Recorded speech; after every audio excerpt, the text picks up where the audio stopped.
Welcome back to Real Estate Mindset. Today's video is going to be absolutely bonkers. Now, the data is in and the housing market is headed down the highway to hell 1,000 miles an hour. Except, of course, for Texas, who has recently made a U-turn on price decline boulevard. And you guys, I'm not guessing here. It's literally almost exclusively right now in Texas, with San Antonio down 2.5%. Austin down, matching San Antonio, 2.5%. Dallas at 0.9%. Fort Worth at 0.8%. Now, obviously, guys, I've been driving around the nation and driving around the state of Texas trying to tell you guys that the trends of price decline are going to follow new construction and what's been happening. Now, we see from this article that Texas is the #1 state for 14 years and running for new construction. Now, we'll review the Redfin article, but remember, everything we're reading is macro data. And in today's video, I want you guys to be able to answer the question, where do you go to get localized real estate data? And I'm not going to have you guys wait to the end of this video to be able to answer that question. Let's answer the question right now. Now, first of all, guys, I want to show you what Redfin is saying is going on in Houston. It's saying that Houston, my own metro area, is up 4.2%, but there's a bigger picture behind this macro data. And as of right now, really the only place we can go to get localized real estate data is the multiple listing service. Now, a lot of people get confused when I say, hey, I'm looking for houses with 20%, 30% wedge under market value. Now, the reason why so many people get this confused is they look at MLS and they look at the housing market and they see all of these listings, which, by the way, how much has inventory grown in Kingwood? Holy smokes, inventory is exploding in Texas. But a lot of people just look at all of these listings and they get overwhelmed. But what's important to do once you have access to this localized data is set up your criteria. Now, when I set up my criteria, I only want to see houses between $1 and $120 a square foot. Now I'm going to go back to the map and you guys see right away, look it. It's much easier to look at the housing market now that this has been winded down to a maximum of $120 a square foot. What this tells me is each of these listings has anywhere between 10 to 20% in wedge before I even negotiate. So don't get lost in headlines, including the one we're about to read about new all-time record high prices. Now, as you can see, I'm going to do this Redfin video a little bit differently, and I'm going to jump right into data visualization, and we're going to talk about all of this week's trends that are putting more downward pressure on home prices. Let's start. Starting with home buyer housing payments right here. This is up, you guys, 7.5% year over year. In other words, we would all have to make around 50 to 60% more income to get back to 30-year average affordability, or rather, prices would have to go down 30%. But what's going on, guys, is the housing market is being locked up on affordability because of the interest rates and the prices totaling massive home buying payments sitting at $2,785. And that's at an interest rate of 6.87%. Now, obviously, with these historical high housing payments, that's going to put a lot of pressure on demand to go down. And actually, we have this data set right here that's pending sales. Now, pending sales is down 4% year over year. We're all the way down here. So this is a 4-year low.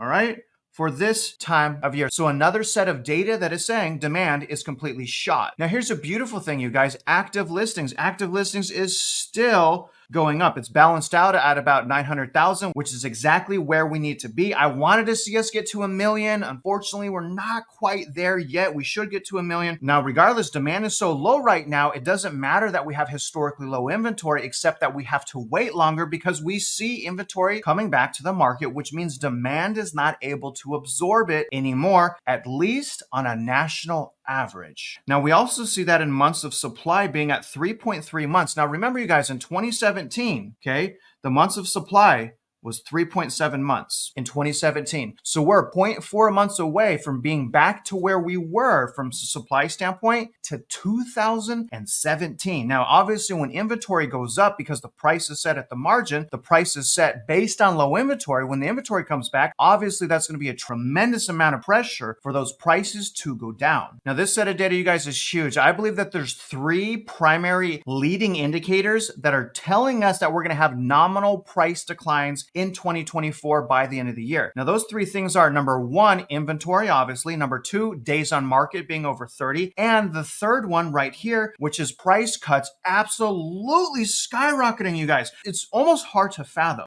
it really is hard to fathom just how many people are price cutting, but there are still people buying. We're sitting at 6.7% of homes having price cuts. That's absolutely insane, you guys. And that passes the peak, I believe, or we're matching the peak right here of 2022. Now, you guys know I talk about 2022 a lot because the second half of the year, we actually had deflation in the housing market. But this is another data set that shows us more pressure on prices going down. Now, the last set of data showing downward pressure on prices is Redfin home buying demand being down 14% year over year, way down here. And this is another 4-year low for this time of year. All right, guys, now let's jump into the article. You guys know I like to read the first paragraph and last paragraph from the agent because generally that last paragraph has extremely reckless optimism that I always want you guys to be cautious about because we don't need optimism when purchasing the biggest item of our life. What we need is professionals giving us great advice. That's what we need. But the first paragraph says the typical U.S. home that sold during the 4 weeks ending June 23rd sold for 0.3% less than its asking price. This marks the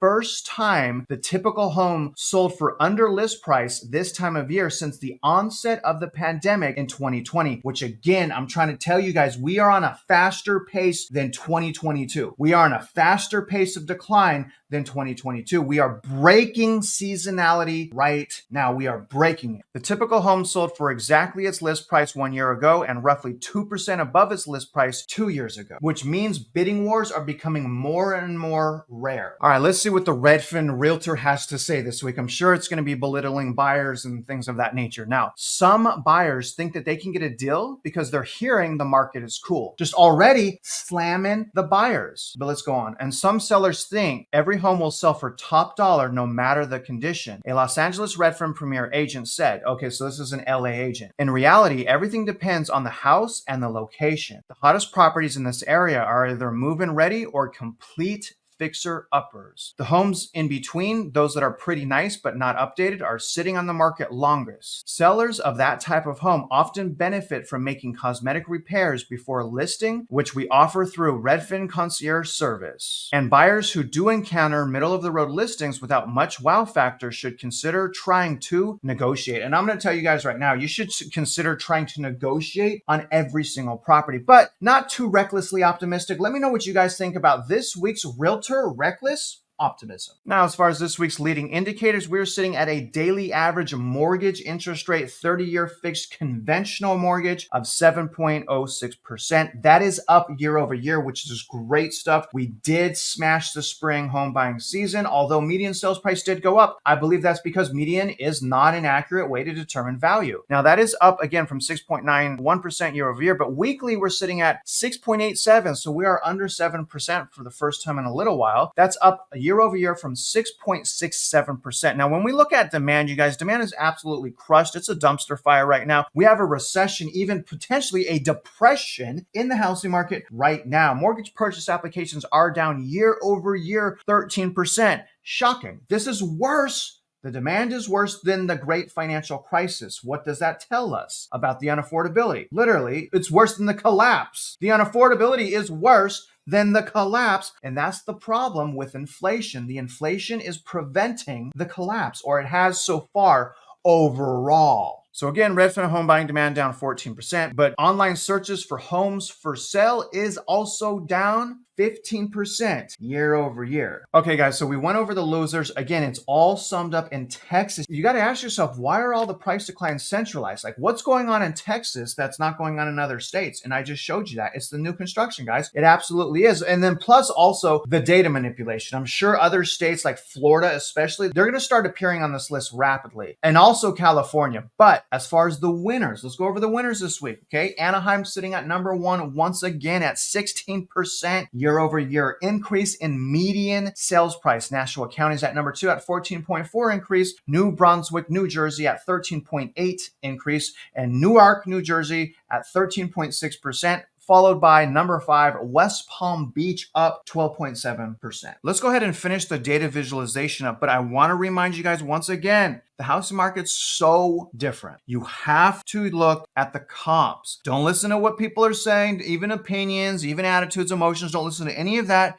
Just get the raw data and just do simple math that I constantly show you. It's so easy. I want you guys to win, but you guys got to meet me halfway. Actually, I'm just pointing to the mountain, but guys, please climb the mountain. Just climb it. It's not that bad. Just climb the mountain, all right? And part of that climb, you guys, is just being patient a bit longer. Anyways, starting with median sales price, you guys, we are up 4.9% year over year. Now remember, in 2022, the record high was right here. So the only reason why all of these record new highs is they removed the last record new high. I keep saying that because I am so disgusted at data manipulation right now. And they just revised new home data, you guys. They're flip-flopping like crazy. But look at the trajectory there. That trajectory looks monstrous. As far as like this trajectory, it looks monstrous. But one of the reasons that is the higher end of the median, those transactions are growing. So more $1 million houses are selling, and the lower end of the median, less growth is there. So that's kind of why you see that. But regardless, you guys, we are up 4.9% year over year. That is, of course, until they revise the data. Now, median asking price did tick up week over week. We're up 6.1% year over year. Now, generally that leads sold price, although it has been flatlined for almost 2 months, and that has not led median sold price. So it's very, very interesting. But regardless, you guys are sitting at almost 415,000 as far as the asking price. All right, so here's new listings of homes for sale, and pay attention to what I'm about to tell you here. We are up year over year 8.2%. That's great. But I also want to bring to your attention where we were in 2021 and in 2022. We were way up here, you guys. We almost had about 20,000 more listings per report. So I'm bringing that up because yes, it's great that we have inventory growth, but there is a heck of a lot of people that are still golden handcuffed on the sidelines. I want you to really think about what I'm saying. So we may be in a situation to where at the same time prices go down, interest rates go down, and inventory explodes. This is what I believe is going to happen, okay? We go into recession, job loss happens, okay? Price decline, interest rates decline,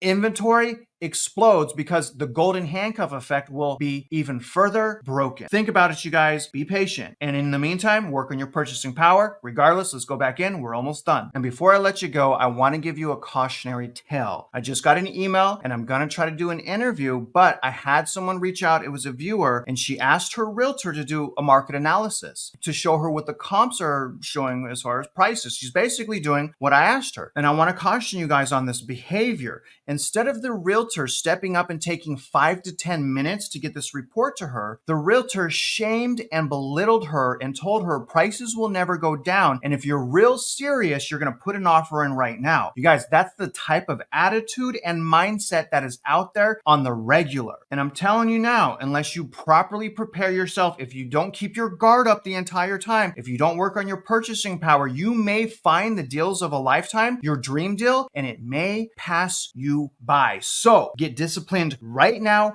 work on your purchasing power. And even if you're losing it a little bit because of the inflation, right? We're all losing purchasing power. Just don't lose it forever. Don't lose it for good. It can be shaved down because during recession, we could build it up a little bit if we need it. The main thing here is we don't want to lose it to late payments, overcharging credit cards, bankruptcies, foreclosure, repo, anything. In other words, you guys, never, ever be late on anything. And that's the last thing I'd like to say for you guys. I really hope you like this video. I'm really feeling this crappy office. I can't wait to show you guys a good studio. This is so crappy. There's a bear though. That's pretty cool because I'm bearish. That bear will mess you up. Okay. That bear will mess you up right there. And I'm not talking about that stuffed animal. I'm talking about this bear. I'm just kidding. I won't. You guys know I'll get beat up really easy. I'll snap like a toothpick. Okay. But anyways, don't beat me up. All right, you can beat me up in the comment section. And by the way, real quick, I don't know what's up with the censorship. Okay, but here's what I'm doing on the comment section. I'm just gonna let it go. I started thinking about this. I don't want any censorship because these agencies are doing it for us. I mean, think about when we won't even have any trolls left. I mean, you better start appreciating the trolls right now because one day, you guys, we're gonna be so suppressed, so censored that trolling is gonna be illegal. And so I say, if you wanna go in the comment section and say how I'm wrong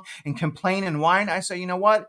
It's your God-given American right, and you go ahead and you do that. Now, other than that, guys, if you're out there investing in real estate, you guys already know I wish you luck, and I do hope you win.